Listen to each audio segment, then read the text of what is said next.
সচিবালয় দখল করে তাদের দাবি মানার পরেও তারা দখল করে রেখেছে, আমাদের উপর আক্রমণ করেছে। আমরা অবিলম্বে এই বাহিনীর বিলুপ্ত দাবি করি।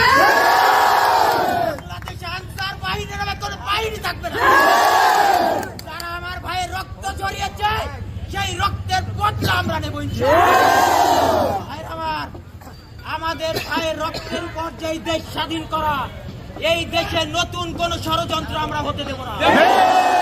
আমাদের গায়ে শেষ বিন্দু রক্ত থাকা পর্যন্ত আমরা প্রতিটা ষড়যন্ত্র মোকাবেলা করব।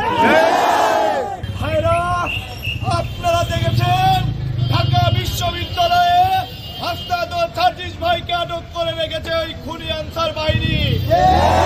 আপনাদের ছাত্র সমাজ যখনই জেনেছে তৎক্ষণাৎ হাজার হাজার ছাত্র উপস্থিত হয়েছে। আবার যদি কেউ ষড়যন্ত্র করে, আমরা পাবনার ছাত্র সমাজ দেখিয়ে দিয়েছি আমরা কি পরিমাণ ঐক্যবদ্ধ। যারা ষড়যন্ত্র করছেন তারা সাবধান হয়ে যান, নাহলে আপনার বিরুদ্ধে কঠোর ভাবে ছাত্র সমাজ হস্তক্ষেপ, আপনাদের কঠোর হস্তে দমন করা হবে।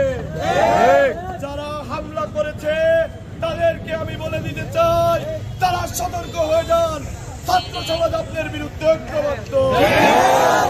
আমি দৃঢ়তার সাথে বলতে চাই, অত্যন্ত সতর্কতার সাথে বলতে চাই আমার ছাত্র ভাইদেরকে, আমরা অনেক ছাত্রের প্রাণের বিনিময়ে আমরা এই দেশ স্বাধীন করেছি। এই স্বাধীনতা অবশ্যই আমরা বিলীন হতে দেব না। ষড়যন্ত্রকারীর সকল ষড়যন্ত্রের নীল নকশা অবশ্যই আমরা ভেঙে ফেলবো। আমরা সদা সর্বদা তোমাদেরকে প্রস্তুত থাকার জন্য আহ্বান জানাচ্ছি। যদি কখনো কোন রকম ষড়যন্ত্র করা হয়, আমরা তাৎক্ষণিকভাবে এর উপযুক্ত জবাব দেবো ইনশাআল্লাহ। দাবিতে হামলা কেন? প্রশাসন জবাব চাই, প্রশাসন জবাব চাই। দাবিতে